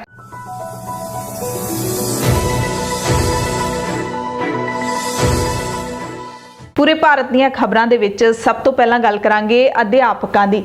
ਅਧਿਆਪਕਾਂ ਨੂੰ ਸਮਰਪਿਤ ਹੁੰਦਾ ਹੈ 5 ਸਤੰਬਰ ਭਾਰਤ ਦੇ ਵਿੱਚ ਇਸ ਦਿਨ ਨੂੰ ਕੌਮੀ ਅਧਿਆਪਕ ਦਿਹਾੜੇ ਦੇ ਵਜੋਂ ਮਨਾਇਆ ਜਾਂਦਾ ਹੈ ਤੇ ਅਸੀਂ ਦੁਨੀਆ ਭਰ ਦੇ ਅਧਿਆਪਕਾਂ ਨੂੰ ਸਲਾਮ ਕਰਦੇ ਹਾਂ ਕਿਉਂਕਿ ਅਧਿਆਪਕ ਆਦਰਸ਼ ਹੁੰਦੇ ਨੇ ਹਰ ਕਿਸੇ ਦੀ ਜ਼ਿੰਦਗੀ ਦਾ ਔਰ ਅਧਿਆਪਕਾਂ ਤੋਂ ਹੀ ਬੜਾ ਕੁਝ ਸਿੱਖ ਕੇ ਬਹੁਤ ਸਾਰੇ ਇਨਸਾਨ ਨੇ ਜਿਹੜੇ ਜ਼ਿਆਦਾਤਰ ਇਨਸਾਨ ਨੇ ਆਪਣੀ ਜ਼ਿੰਦਗੀ ਦੇ ਵਿੱਚ ਕਾਮਯਾਬ ਹੁੰਦੇ ਨੇ। ਪਰ ਜੇ ਦੇਖ ਲਈਏ ਤਾਂ ਜ਼ਿੰਦਗੀ ਸ਼ਾਇਦ ਸਭ ਤੋਂ ਵੱਡਾ ਅਧਿਆਪਕ ਹੁੰਦੀ ਹੈ ਜਿਹੜੀ ਸਾਨੂੰ ਹਰ ਵੇਲੇ ਕੁਝ ਨਾ ਕੁਝ ਸਿਖਾਉਂਦੀ ਹੈ। ਜ਼ਿੰਦਗੀ ਤੋਂ ਵੱਡਾ ਕੋਈ ਅਧਿਆਪਕ ਸ਼ਾਇਦ ਨਹੀਂ ਹੋਣਾ ਪਰ ਅਸੀਂ ਸਾਰੇ ਅਧਿਆਪਕਾਂ ਨੂੰ ਸਲਾਮ ਕਰਦੇ ਹਾਂ। ਭਾਰਤ ਦੇ ਰਾਸ਼ਟਰਪਤੀ ਰਾਮਨਾਥ ਕੋਵਿੰਦ ਨੇ ਅਧਿਆਪਕ ਦਿਹਾੜੇ ਮੌਕੇ ਵਿਦਿਆ ਦੇ ਵਿੱਚ ਡਿਜੀਟਲ ਮਾਧਿਅਮ ਦੀ ਮਹੱਤਤਾ ਤੇ ਜ਼ੋਰ ਦਿੰਦਿਆਂ ਕਿਹਾ ਕਿ ਅਧਿਆਪਕਾਂ ਨੂੰ ਚਾਹੀਦਾ ਹੈ ਕਿ ਉਹ ਡਿਜੀਟਲ ਟੈਕਨੋਲੋਜੀ ਦੀ ਵਰਤੋਂ ਕਰਨ ਲਈ ਆਪਣੇ ਹੁਨਰ ਨੂੰ ਅਪਗ੍ਰੇਡ ਕਰਨ ਤਾਂ ਜੋ ਸਿਖਲਾਈ ਪ੍ਰਕਿਰਿਆ ਦੇ ਵਿੱਚ ਭਾਈਵਾਲ ਬਣ ਸਕਣ ਤੇ ਬੱਚਿਆਂ ਨੂੰ ਦਿਲਚਸਪੀ ਦੇ ਨਾਲ ਪੜ੍ਹਨ ਦੇ ਲਈ ਪ੍ਰੇਰਿਤ ਕਰਨ। ਅਧਿਆਪਕ ਦਿਵਸ ਮੌਕੇ ਰਾਸ਼ਟਰਪਤੀ ਰਾਮਨਾਥ ਕੋਵਿੰਦ ਨੇ ਦੇਸ਼ ਭਰ ਦੇ 47 ਅਧਿਆਪਕਾਂ ਨੂੰ ਕੌਮੀ ਪੁਰਸਕਾਰ ਦੇ ਕੇ ਸਨਮਾਨਿਤ ਕੀਤਾ। ਪੰਜਾਬ ਤੋਂ ਵੀ ਪ੍ਰਾਇਮਰੀ ਅਧਿਆਪਕ ਰਾਜਿੰਦਰ ਕੁਮਾਰ ਨੂੰ ਸਨਮਾਨਿਤ ਕੀਤਾ ਗਿਆ ਜਿਹੜੇ ਕਿ ਪਹਿਲਾਂ ਤੋਂ ਹੀ ਸਟੇਟ ਅਵਾਰਡੀ ਹੈਗੇ ਨੇ। ਇਹਨਾਂ ਨੂੰ ਸਟੇਟ ਪੁਰਸਕਾਰ ਪੰਜਾਬ ਸਰਕਾਰ ਦੇ ਵੱਲੋਂ ਮਿਲ ਚੁੱਕਿਆ ਹੈ। ਕੱਲ ਦੀਆਂ ਖਬਰਾਂ ਦੇ ਵਿੱਚ ਆਪਾਂ ਰਾਜਿੰਦਰ ਕੁਮਾਰ ਜੀ ਬਾਰੇ ਸਾਰਾ ਦੱਸਿਆ ਸੀ ਕਿ ਉਹਨਾਂ ਨੂੰ ਪੁਰਸਕਾਰ ਮਿਲ ਕਿਉਂ ਰਿਹਾ ਹੈ। ਰਾਸ਼ਟਰਪਤੀ ਨੇ ਅਧਿਆਪਕ ਪੁਰਸਕਾਰ ਜੇਤੂਆਂ ਨੂੰ ਵਧਾਈ ਦਿੰਦਿਆਂ ਕਿਹਾ ਕਿ ਉਹ ਖੁਸ਼ ਹਨ ਕਿ ਜਿਹੜੇ 47 ਅਧਿਆਪਕਾਂ ਨੂੰ ਪੁਰਸਕਾਰ ਮਿਲ ਰਿਹਾ ਹੈ ਉਹਨਾਂ ਵਿੱਚੋਂ 18 ਔਰਤ ਅਧਿਆਪਕਾਂ ਨੇ। ਇਸ ਮੌਕੇ ਕੇਂਦਰੀ ਸਿੱਖਿਆ ਮੰਤਰੀ ਰਮੇਸ਼ ਪੋਖਰਿਆਲ ਨਿਸ਼ੰਕ, ਕੇਂਦਰੀ ਸਿੱਖਿਆ ਰਾਜ ਮੰਤਰੀ ਸੰਜੇ ਧੋਤਰੇ ਵੀ ਪਹੁੰਚੇ ਹੋਏ ਸਨ ਪੂਰੇ ਪ੍ਰੋਗਰਾਮ ਦੇ ਵਿੱਚ। ਸੋ ਇੱਕ ਪਾਸੇ ਅਧਿਆਪਕ ਦਿਹਾੜਾ ਪੂਰੇ ਭਾਰਤ ਦੇ ਵਿੱਚ ਮਨਾਇਆ ਗਿਆ ਤੇ ਦੂਸਰੇ ਪਾਸੇ ਅਧਿਆਪਕ ਧਰਨੇ ਪ੍ਰਦਰਸ਼ਨ ਕਰਨ ਦੇ ਲਈ ਵੀ ਮਜਬੂਰ ਨੇ। ਹਰਿਆਣਾ ਤੋਂ ਖਬਰ ਹੈ ਜਿੱਥੇ ਨੌਕਰੀ ਤੋਂ ਬਰਖਾਸਤ 1983 ਪੀਟੀਆਈ ਅਧਿਆਪਕਾਂ ਨੇ ਨੌਕਰੀ ਬਹਾਲੀ ਲਈ ਲਗਾਤਾਰ 80ਵੇਂ ਦਿਨ ਧਰਨਾ ਪ੍ਰਦਰਸ਼ਨ ਕੀਤਾ। ਕਰਨਾਲ ਜ਼ਿਲ੍ਹੇ ਦੇ 67 ਅਧਿਆਪਕ ਰੋਜ਼ਾਨਾ ਜ਼ਿਲ੍ਹਾ ਦਫ਼ਤਰ ਦੇ ਸਾਹਮਣੇ ਧਰਨਾ ਪ੍ਰਦਰਸ਼ਨ ਕਰ ਰਹੇ ਨੇ। ਇਸ ਤਹਿਤ ਪੀਟੀਆਈ ਅਧਿਆਪਕਾਂ ਨੇ ਸੜਕਾਂ ਉੱਤੇ ਉਤਰ ਕੇ ਸਰਕਾਰ ਖਿਲਾਫ ਨਾਅਰੇਬਾਜ਼ੀ ਕੀਤੀ, ਹਰਿਆਣਾ ਦੇ ਸਿੱਖਿਆ ਮੰਤਰੀ ਦਾ ਪੁਤਲਾ ਫੂਕਿਆ ਤੇ ਪ੍ਰਦਰਸ਼ਨ ਕਰਦਿਆਂ ਸਰਕਾਰ ਤੋਂ ਨੌਕਰੀ ਦੀ ਬਹਾਲੀ ਦੀ ਮੰਗ ਕੀਤੀ। ਦਰਅਸਲ ਪਿਛਲੇ ਦਿਨੀ ਸੁਪਰੀਮ ਕੋਰਟ ਨੇ ਪੀਟੀਆਈ ਭਰਤੀ ਵਿੱਚ ਬੇਨਿਯਮੀਆਂ ਪਾਏ ਜਾਣ ਤੋਂ ਬਾਅਦ ਇਹਨਾਂ ਸਾਰੇ ਅਧਿਆਪਕਾਂ ਨੂੰ ਬਰਖਾਸਤ ਕਰਨ ਦੇ ਹੁਕਮ ਦਿੱਤੇ ਸੀ, ਜਿਸ ਤੋਂ ਬਾਅਦ ਸਰਕਾਰ ਨੇ 1983 ਪੀਟੀਆਈ ਅਧਿਆਪਕਾਂ ਨੂੰ ਬਰਖਾਸਤ ਕਰ ਦਿੱਤਾ ਸੀ ਤੇ ਹੁਣ ਲਗਾਤਾਰ ਇਹ ਸਰਕਾਰ ਤੋਂ ਨੌਕਰੀ ਬਹਾਲੀ ਦੀ ਮੰਗ ਕਰ ਰਹੇ ਨੇ ਪਰ ਕਿਤੇ ਵੀ ਸੁਣਵਾਈ ਨਹੀਂ ਹੋ ਰਹੀ। ਅਗਲੀ ਅਹਿਮ ਖਬਰ ਹੈ ਭਾਰਤ ਦੀਆਂ ਖਬਰਾਂ ਦੇ ਵਿੱਚ ਕਿ ਪੂਰੇ ਭਾਰਤ ਦੇ ਵਿੱਚ 12 ਸਤੰਬਰ ਤੋਂ 80 ਹੋਰ ਵਿਸ਼ੇਸ਼ ਰੇਲ ਗੱਡੀਆਂ ਚਾਲੂ ਹੋਣਗੀਆਂ।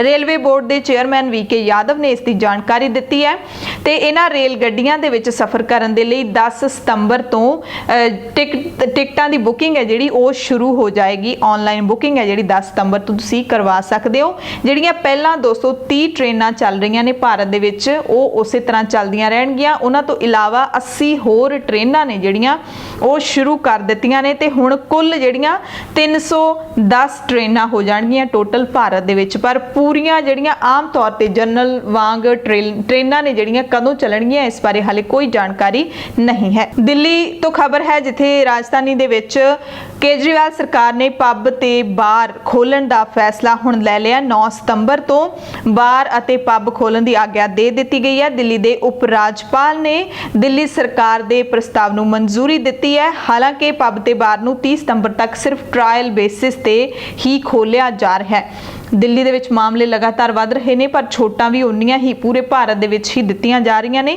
9 ਸਤੰਬਰ ਤੋਂ 30 ਸਤੰਬਰ ਤੱਕ ਇੱਕ ਵਾਰੀ ਟ੍ਰਾਇਲ ਬੇਸ ਤੇ ਖੁੱਲਣਗੇ। ਉਸ ਤੋਂ ਬਾਅਦ ਦੇਖਿਆ ਜਾਵੇਗਾ ਕਿ ਨਿਯਮਾਂ ਦੀ ਪਾਲਣਾ ਕਰਦੇ ਨੇ, ਹਾਲਾਤ ਠੀਕ ਹੁੰਦੇ ਨੇ ਤਾਂ ਸ਼ਾਇਦ ਇਸ ਨੂੰ ਐਕਸਟੈਂਡ ਕੀਤਾ ਜਾ ਸਕਦਾ ਹੈ ਤੇ ਪੂਰੇ 6 ਮਹੀਨੇ ਬਾਅਦ ਪੱਬ ਤੇ ਬਾਰ ਖੁੱਲਣ ਜਾ ਰਹੇ ਨੇ ਦਿੱਲੀ ਦੇ ਵਿੱਚ। ਤੇ ਨਵੇਂ ਦਿਸ਼ਾ ਨਿਰਦੇਸ਼ਾਂ ਦੇ ਮੁਤਾਬਿਕ ਬਾਰ ਜਾਂ ਪੱਬ ਦੀ ਜਿੰਨੀ ਸਮਰੱਥਾ ਹੋਏਗੀ ਉਹਦੇ ਸਿਰਫ 50% ਲੋਕ ਹੀ ਅੰਦਰ ਬੈਠ ਸਕਦੇ ਨੇ ਤੇ ਜਿਹੜਾ ਹੈਗਾ ਸੋਸ਼ਲ ਡਿਸਟੈਂਸਿੰਗ ਦੇ ਨਿਯਮਾਂ ਦੀ ਪਾਲਣਾ ਕਰਨ ਦੇ ਲਈ ਖਾਸ ਤੌਰ ਦੇ ਉੱਤੇ ਕਿਹਾ ਗਿਆ। ਤੇ ਇਹ ਵੀ ਦੱਸ ਦਈਏ ਕਿ ਕੰਟੇਨਮੈਂਟ ਜ਼ੋਨਾਂ ਦੇ ਵਿੱਚ ਬਾਰ ਤੇ ਪੱਬ ਖੋਲਣ ਦੀ ਹਾਲੇ ਕੋਈ ਇਜਾਜ਼ਤ ਨਹੀਂ ਦਿੱਤੀ ਗਈ ਹੈ। ਅਗਲੀ ਅਹਿਮ ਖਬਰ ਹੈ ਭਾਰਤ ਅਤੇ ਚੀਨ ਦਰਮਿਆਨ ਤਣਾਅ ਜਿਹੜਾ ਲਗਾਤਾਰ ਵਧਿਆ ਹੋਇਆ। ਇਸ ਤਣਾਅ ਦੇ ਦਰਮਿਆਨ ਭਾਰਤ ਦੇ ਰੱਖਿਆ ਮੰਤਰੀ ਰਾਜਨਾਥ ਸਿੰਘ ਨੇ ਮਾਸਕੋ ਦੇ ਵਿੱਚ ਚੀਨ ਦੇ ਰੱਖਿਆ ਮੰਤਰੀ ਵੇਈ ਫੇਂਗੇ ਨਾਲ ਮੁਲਾਕਾਤ ਕੀਤੀ ਹੈ ਅਤੇ ਰਾਜਨਾਥ ਸਿੰਘ ਨੇ ਚੀਨੀ ਲੀਡਰ ਨੂੰ ਕਿਹਾ ਹੈ ਕਿ ਸੀਮਾ ਦੇ ਉੱਤੇ ਸਰਹੱਦ ਦੇ ਉੱਤੇ ਹਾਲਾਤ ਨੂੰ ਆਮ ਰੱਖਣ ਲਈ, ਕੰਟਰੋਲ ਰੱਖਣ ਦੇ ਲਈ ਭਾਰਤੀ ਸੈਨਿਕਾਂ ਦਾ ਰਵੱਈਆ ਜਿਹੜਾ ਉਹ ਜ਼ਿੰਮੇਵਾਰੀ ਭਰਿਆ ਰਿਹਾ ਹੈ। ਅਗਲੀ ਅਹਿਮ ਖਬਰ ਹੈ ਕਿ ਭਾਰਤ ਅਤੇ ਚੀਨ ਦਰਮਿਆਨ ਤਣਾਅ ਦੇ ਸੰਬੰਧਾਂ ਦੇ ਵਿੱਚ ਭਾਰਤ ਦੇ ਰੱਖਿਆ ਮੰਤਰੀ ਰਾਜਨਾਥ ਸਿੰਘ ਨੇ ਚੀਨ ਦੇ ਰੱਖਿਆ ਮੰਤਰੀ ਵੇਈ ਫੇਂਗੇ ਦੇ ਨਾਲ ਮੁਲਾਕਾਤ ਕੀਤੀ ਹੈ। ਚੀਨ ਦੇ ਮਾਸਕੋ ਦੇ ਵਿੱਚ ਮੁਲਾਕਾਤ ਹੋਈ ਹੈ ਅਤੇ ਭਾਰਤ ਦੇ ਰੱਖਿਆ ਮੰਤਰੀ ਰਾਜਨਾਥ ਸਿੰਘ ਨੇ ਕਿਹਾ ਹੈ ਚੀਨ ਦੇ ਰੱਖਿਆ ਮੰਤਰੀ ਨੂੰ ਕਿ ਸਰਹੱਦ ਦੇ ਉੱਤੇ ਹਾਲਾਤ ਨੂੰ ਕੰਟਰੋਲ ਦੇ ਵਿੱਚ ਰੱਖਣ ਦੇ ਲਈ ਭਾਰਤੀ ਫੌਜੀਆਂ ਦਾ ਰਵੱਈਆ ਜ਼ਿੰਮੇਵਾਰੀ ਭਰਿਆ ਰਿਹਾ ਹੈ। ਉਹਨਾਂ ਨੇ ਕਿਹਾ ਕਿ ਆਪਸੀ ਮਿਲਵਰਤਨ ਅਤੇ ਸਰਹੱਦ ਦੀ ਰੱਖਿਆ ਦੇ ਲਈ ਸਾਡੀ ਜਿਹੜੀ ਕੋਸ਼ਿਸ਼ਾਂ ਹੈਗੀਆਂ ਨੇ ਉਹਨਾਂ ਤੇ ਕਿਸੇ ਨੂੰ ਵੀ ਸ਼ੱਕ ਨਹੀਂ ਹੋਣਾ ਚਾਹੀਦਾ। ਇਹ ਵੀ ਕਿਹਾ ਰਾਜਨਾਥ ਸਿੰਘ ਨੇ ਕਿ ਲਾਈਨ ਆਫ ਕੰਟਰੋਲ ਦੇ ਨੇੜੇ ਵੱਡੀ ਗਿਣਤੀ ਵਿੱਚ ਚੀਨ ਦੇ ਫੌਜੀਆਂ ਦੀ ਤੈਨਾਤੀ ਅਤੇ ਉਹਨਾਂ ਦੀਆਂ ਗਤੀਵਿਧੀਆਂ ਅਤੇ ਉਹਨਾਂ ਦਾ ਜਿਹੜਾ ਹੈਗਾ ਰਵੱਈਆ ਹੈਗਾ, ਜਿਸ ਤਰੀਕੇ ਦੇ ਨਾਲ ਉਹ ਹਮਲਾਵਰ ਰੁਖ ਅਪਣਾ ਰਹੇ ਨੇ, ਉਹ ਦੋਵਾਂ ਦੇਸ਼ਾਂ ਦੇ ਵਿਚਕਾਰ ਜਿਹੜੀ ਬਣੀ ਸਹਿਮਤੀ ਹੈ ਉਸ ਦੀ ਉਲੰਘਣਾ ਹੈ। ਭਾਰਤੀ ਰੱਖਿਆ ਮੰਤਰੀ ਨੇ ਇਸ ਗੱਲ ਤੇ ਜ਼ੋਰ ਦਿੱਤਾ ਕਿ ਦੋਵਾਂ ਦੇਸ਼ਾਂ ਦੇ ਜਿਹੜੇ ਸੀਨੀਅਰ ਲੀਡਰਾਂ ਨੇ ਇਲਾਕੇ ਦੇ ਵਿੱਚ ਸ਼ਾਂਤੀ ਸਥਾਪਿਤ ਕਰਨ ਤੇ ਸਹਿਮਤੀ ਜਤਾਈ ਹੈ ਤੇ ਇਹ ਵੀ ਦੋਵਾਂ ਦੇਸ਼ਾਂ ਦੇ ਆਪਸੀ ਸੰਬੰਧਾਂ ਨੂੰ ਵਧਾਉਣ ਦੇ ਲਈ ਜ਼ਰੂਰੀ ਹੈ।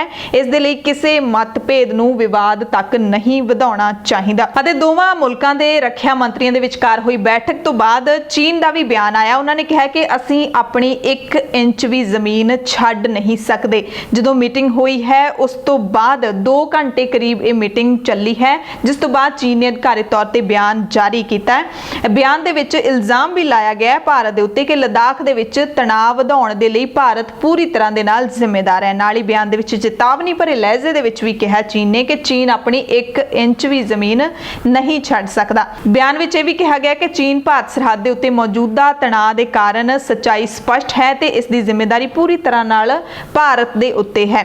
ਚੀਨ ਆਪਣੀ 1 ਇੰਚ ਵੀ ਜ਼ਮੀਨ ਛੱਡ ਨਹੀਂ ਸਕਦਾ। ਚੀਨ ਦੀਆਂ ਫੌਜਾਂ ਨੇ ਜਿਹੜੀਆਂ ਉਹ ਆਪਣੀ ਜ਼ਿੰਮੇਵਾਰੀ ਸਮਝਦੀਆਂ ਨੇ ਅਤੇ ਆਪਣੇ ਦੇਸ਼ ਦੀ ਏਕਤਾ ਤੇ ਅਖੰਡਤਾ ਦੇ ਲਈ ਉਹ ਪੂਰੀ ਤਰ੍ਹਾਂ ਵਚਨਬੱਧ ਨੇ। ਦੋਹਾਂ ਮੁਲਕਾਂ ਦੇ ਨਾਲ ਤਣਾਅ ਭਰੇ ਸੰਬੰਧਾਂ ਦੇ ਦਰਮਿਆਨ ਇੱਕ ਰਾਹਤ ਭਰੀ ਖਬਰ ਮਿਲ ਰਹੀ ਹੈ ਕਿ ਭਾਰਤੀ ਫੌਜ ਨੇ ਕਾਰ ਸਵਾਰ 3 ਚੀਨੀ ਨਾਗਰਿਕਾਂ ਦੀ ਮਦਦ ਵੀ ਕੀਤੀ ਹੈ, ਜਿਹੜੇ ਕਿ ਰਾਹ ਭਟਕ ਕੇ ਉੱਤਰੀ ਸਿੱਕਮ ਦੇ ਵਿੱਚ ਪਹੁੰਚ ਗਏ ਸੀ। ਗਲਤੀ ਦੇ ਨਾਲ ਤਿੱਬਤੀ ਪਠਾਰ ਦੇ ਉੱਚੇ ਥਾਂ ਦੇ ਉੱਤੇ ਉਹ ਰਾਹ ਭਟਕ ਗਏ ਸੀਗੇ। ਇਹਦੀ ਉਚਾਈ 17,500 ਫੁੱਟ ਹੈ। 3 ਜਣਿਆਂ ਵਿੱਚ ਇੱਕ ਔਰਤ ਵੀ ਸ਼ਾਮਲ ਸੀ। ਜਾਂਚ ਤੋਂ ਪਤਾ ਲੱਗਿਆ ਕਿ ਇਹਨਾਂ ਨੇ ਗਲਤ ਮੋੜ ਕੱਟ ਲਿਆ ਸੀ ਤੇ ਭਾਰਤ ਪਹੁੰਚ ਗਏ ਸੀ। 3 ਸਤੰਬਰ ਨੂੰ ਇਹ ਘਟਨਾ ਵਾਪਰੀ ਸੀ ਤੇ ਭਾਰਤੀ ਫੌਜ ਨੇ ਇਹਨਾਂ ਚੀਨੀਆਂ ਨੂੰ ਤੁਰੰਤ ਆਕਸੀਜਨ, ਭੋਜਨ ਤੇ ਗਰਮ ਕੱਪੜੇ ਸਣੇ ਡਾਕਟਰੀ ਸਹਾਇਤਾ ਦਿੱਤੀ। ਚੀਨੀ ਤਿਕੜੀ ਨੂੰ ਉਹਨਾਂ ਦੀ ਮੰਜ਼ਿਲ ਤੇ ਪਹੁੰਚਣ ਦੇ ਲਈ ਸਹੀ ਰਾਹ ਉਹਨਾਂ ਨੂੰ ਦੱਸਿਆ। ਇੱਕ ਸਿਪਾਹੀ ਨੇ ਕਾਰ ਜਾਂਚ ਕਰਨ ਦੇ ਨਾਲ ਤੇਲ ਵੀ ਮਾਪ ਲਿਆ ਸੀ ਕਿ ਜੇ ਲੋੜ ਪਈ ਤਾਂ ਗੱਡੀ ਦੀ ਟੈਂਕੀ ਹੈ ਜਿਹੜੀ ਉਹ ਫੁੱਲ ਕਰ ਦਿੱਤੀ ਜਾਵੇ। ਤੇ ਉਧਰ ਇਹ ਵੀ ਖਬਰ ਮਿਲ ਰਹੀ ਹੈ ਕਿ ਚੀਨ ਦੀ ਪੀਪਲਸ ਲਿਬਰੇਸ਼ਨ ਆਰਮੀ ਯਾਨੀ PLA ਨੇ ਚੀਨ ਭਾਰਤ ਸਰਹੱਦ ਉੱਤੇ ਅਪਰ ਸੁਬਨਸਰੀ ਜ਼ਿਲ੍ਹੇ ਦੇ ਜੰਗਲ ਵਿੱਚੋਂ 5 ਭਾਰਤੀਆਂ ਨੂੰ ਕਥਿਤ ਤੌਰ ਤੇ ਅਗਵਾ ਕਰ ਲਿਆ ਤੇ ਅਰੁਣਾਚਲ ਪ੍ਰਦੇਸ਼ ਪੁਲਿਸ ਨੇ ਇਸ ਦੀ ਜਾਂਚ ਸ਼ੁਰੂ ਕਰ ਦਿੱਤੀ ਹੈ। ਅਧਿਕਾਰੀਆਂ ਦੀ ਜਾਣਕਾਰੀ ਦੇ ਮੁਤਾਬਿਕ ਅਗਵਾ ਕੀਤੇ ਗਏ ਲੋਕਾਂ ਦੇ ਪਰਿਵਾਰਾਂ ਨੇ ਇਹ ਦੱਸਿਆ ਹੈ ਕਿ ਘਟਨਾ ਸ਼ੁੱਕਰਵਾਰ ਨੂੰ ਜ਼ਿਲ੍ਹੇ ਦੇ ਨਾਚੋ ਖੇਤਰ ਵਿੱਚ ਵਾਪਰੀ। ਲਾਪਤਾ ਲੋਕਾਂ ਦੇ ਨਾਲ ਗਏ 2 ਲੋਕ ਕਿਸੇ ਨਾ ਕਿਸੇ ਤਰ੍ਹਾਂ ਬਚ ਕੇ ਨਿਕਲਣ ਵਿੱਚ ਕਾਮਯਾਬ ਹੋ ਗਏ ਤੇ ਉਹਨਾਂ ਨੇ ਹੀ ਪੁਲਿਸ ਨੂੰ ਇਸ ਘਟਨਾ ਦੀ ਜਾਣਕਾਰੀ ਦਿੱਤੀ। ਦਿੱਲੀ ਦੇ ਮੁੱਖ ਮੰਤਰੀ ਅਰਵਿੰਦ ਕੇਜਰੀਵਾਲ ਕਹਿੰਦੇ ਨੇ ਕਿ ਕੇਸ ਭਾਵੇਂ ਵੱਧ ਰਹੇ ਨੇ ਪਰ ਚਿੰਤਾ ਦੀ ਕੋਈ ਗੱਲ ਨਹੀਂ ਹੈ। ਅਰਵਿੰਦ ਕੇਜਰੀਵਾਲ ਨੇ ਕਿਹਾ ਕਿ ਕਰੋਨਾ ਵਾਇਰਸ ਦੇ ਕੇਸ ਵੱਧ ਰਹੇ ਨੇ ਕਿਉਂਕਿ ਟੈਸਟਿੰਗ ਹੈ ਜਿਹੜੀ ਉਹ ਕਾਫੀ ਜ਼ਿਆਦਾ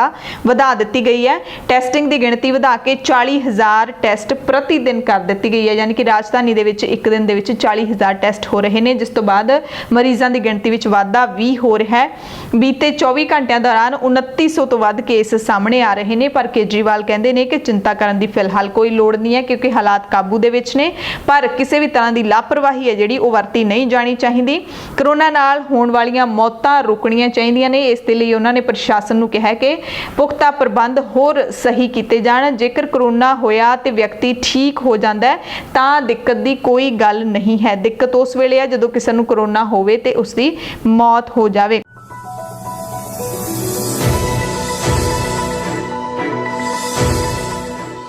ਦੁਨੀਆ ਭਰ ਦੀਆਂ ਖਬਰਾਂ ਦੇ ਵਿੱਚ ਸਭ ਤੋਂ ਪਹਿਲਾਂ WHO ਨੇ ਹੁਣ ਨਵਾਂ ਕੀ ਬਿਆਨ ਦਿੱਤਾ ਹੈ ਕਰੋਨਾ ਵਾਇਰਸ ਨੂੰ ਲੈ ਕੇ, ਇਸ ਦੀ ਜਾਣਕਾਰੀ ਲੈਂਦੇ ਆ ਕਿ ਵਿਸ਼ਵ ਸਿਹਤ ਸੰਸਥਾ ਨੇ ਕਿਹਾ ਕਿ ਉਹ ਕਰੋਨਾ ਵਾਇਰਸ ਦੀ ਕਿਸੇ ਵੀ ਅਜਿਹੀ ਦਵਾਈ ਦੀ ਸਿਫਾਰਿਸ਼ ਨਹੀਂ ਕਰੇਗਾ ਜਿਸ ਦੇ ਸੁਰੱਖਿਅਤ ਹੋਣ ਦੀ ਪੁਸ਼ਟੀ ਨਹੀਂ ਹੋ ਜਾਂਦੀ, ਕਿ ਪੁਸ਼ਟੀ ਤੋਂ ਪਹਿਲਾਂ ਅਸੀਂ ਕਿਸੇ ਵੀ ਦਵਾਈ ਨੂੰ ਰਿਕਮੈਂਡ ਨਹੀਂ ਕਰ ਸਕਦੇ। ਕਰੋਨਾ ਵਾਇਰਸ ਦੀ ਹਾਲੇ ਤੱਕ ਕੋਈ ਦਵਾਈ ਨਹੀਂ ਬਣੀ ਹੈ, ਇਹ ਕਹਿਣਾ WHO ਦਾ। ਡਾਕਟਰ ਟੈਡਰੋਸ ਨੇ ਸਾਰੇ ਮੁਲਕਾਂ ਨੂੰ ਮਹਾਮਾਰੀ ਦਾ ਹੱਲ ਕੱਢਣ ਦੇ ਲਈ 1 ਇਕਜੁੱਟ ਹੋਣ ਦਾ ਸੱਦਾ ਦਿੱਤਾ, ਨਾਲ ਚੇਤਾਵਨੀ ਵੀ ਦਿੱਤੀ ਕਿ ਵੈਕਸੀਨ ਰਾਸ਼ਟਰਵਾਦ ਇਸ ਕੰਮ ਦੀ ਗਤੀ ਨੂੰ ਘਟਾਏਗਾ। ਅੱਗੇ ਗੱਲ ਕਰ ਲੈਂਦੇ ਹਾਂ ਅਮਰੀਕਾ ਦੇ ਰਾਸ਼ਟਰਪਤੀ ਡੋਨਾਲਡ ਟਰੰਪ ਦੀ, ਜਿਨ੍ਹਾਂ ਨੇ ਭਾਰਤ ਚੀਨ ਤਣਾਅ ਦੇ ਵਿੱਚ ਫੇਰ ਤੋਂ ਵਿਚੋਲਾ ਬਣਨ ਦੀ ਪੇਸ਼ਕਸ਼ ਕੀਤੀ ਹੈ ਕਿ ਭਾਰਤ ਚੀਨ ਸਰਹੱਦ ਦੇ ਉੱਤੇ ਹਾਲਾਤ ਬਹੁਤ ਖਰਾਬ ਨੇ, ਅਮਰੀਕਾ ਮਦਦ ਦੇ ਲਈ ਤਿਆਰ ਹੈ, ਚੀਨ ਇਸ ਨੂੰ ਹੋਰ ਜ਼ੋਰਦਾਰ ਢੰਗ ਦੇ ਨਾਲ ਵਧਾ ਰਿਹਾ ਹੈ। ਇਹ ਵੀ ਕਿਹਾ ਟਰੰਪ ਨੇ ਕਿ ਚੀਨ ਇਸ ਨੂੰ ਵਧਾ ਰਿਹਾ ਹੈਗਾ, ਇਸ ਮਾਮਲੇ ਵਿੱਚ ਸ਼ਾਮਿਲ ਹੋਣਾ ਮੈਂ ਚਾਹੁੰਦਾ ਹਾਂ ਤੇ ਮਦਦ ਵੀ ਕਰਨਾ ਚਾਹੁੰਦਾ ਹਾਂ। ਵਾਈਟ ਹਾਊਸ ਦੀ ਪ੍ਰੈਸ ਕਾਨਫਰੰਸ ਦੇ ਵਿੱਚ ਟਰੰਪ ਨੇ ਇਹ ਕਿਹਾ ਹੈ ਕਿ ਦੋਵਾਂ ਮੁਲਕਾਂ ਦੇ ਦਰਮਿਆਨ ਸਥਿਤੀ ਬਹੁਤ ਖਰਾਬ ਹੈ ਤੇ ਵਿੱਚ ਵਿਚਾਲੇ ਕਿਸੇ ਨੂੰ ਪੈਣਾ ਹੀ ਪਏਗਾ ਤੇ ਮੈਂ ਵਿੱਚ ਆਉਣ ਨੂੰ ਤਿਆਰ ਹਾਂ, ਮਦਦ ਕਰਨ ਨੂੰ ਤਿਆਰ ਹਾਂ। ਹਾਲਾਂਕਿ ਇਸ ਤੋਂ ਪਹਿਲਾਂ ਵੀ ਰਾਸ਼ਟਰਪਤੀ ਟਰੰਪ ਵਿਚੋਲਗੀ ਦੀ ਪੇਸ਼ਕਸ਼ ਦੇ ਚੁੱਕੇ ਨੇ, ਜਿਸ ਨੂੰ ਚੀਨ ਨੇ ਵੀ ਠੁਕਰਾ ਦਿੱਤਾ ਸੀ ਤੇ ਭਾਰਤ ਨੇ ਵੀ ਕਿਹਾ ਸੀ ਕਿ ਕੋਈ ਲੋੜ ਨਹੀਂ ਹੈ। ਖਬਰ ਨਿਊਜ਼ੀਲੈਂਡ ਤੋਂ ਹੈ ਅਤੇ ਬੜੀ ਅਹਿਮ ਹੈ ਵਿਦੇਸ਼ੀ ਲੋਕਾਂ ਦੇ ਲਈ। ਨਿਊਜ਼ੀਲੈਂਡ ਦੇ ਵਿੱਚ NRA ਲੋਕਾਂ ਦੇ ਲਈ ਨਿਊਜ਼ੀਲੈਂਡ ਇਮੀਗ੍ਰੇਸ਼ਨ ਨੇ ਇੱਕ ਜਾਣਕਾਰੀ ਹੈ ਜਿਹੜੀ ਉਹ ਤੁਹਾਨੂੰ ਸਾਰਿਆਂ ਨੂੰ ਦਿੱਤੀ ਹੈ।